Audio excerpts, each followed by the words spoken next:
నువ్వు దేవుని సన్నిధికి కరెక్ట్ గా క్రమం తప్పకుండా వస్తే నీ పిల్లల హృదయంలో కూడా అదే నాటబడుతుంది. నువ్వు కరెక్ట్ గా రాకపోతే వాళ్ళకు కూడా ఏం నాటబడుతుంది?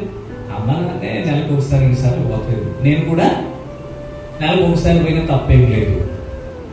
ఇక భయభక్తులు కలిగి వస్తుందా జీవితం? అది వస్తుందా?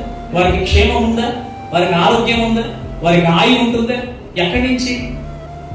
మొక్కకు నీళ్లు పోయకపోతే ఎండిపోతుంది, నీలోనికి వాక్యం పోయకపోతే ఎండిపోతావు, నువ్వు ఫలించవు. అవసరం లేదు. వాక్యం నీలో లేకపోతే మొట్టమొదటి ఎవరు తెలుసా? గర్జించు సింహం వల్ల వస్తారు. ఎవరు తెలుసా?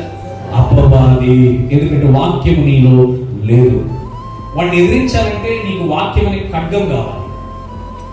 వాక్యం అనే ఖడ్గం కావాలి. ఖడ్గం నీ దగ్గర ఉంటే నువ్వు యుద్ధం చేయొచ్చు. ఖడ్గం నీ దగ్గర లేకపోతే ఏమవుతుంది? ప్రాణం పోతుంది.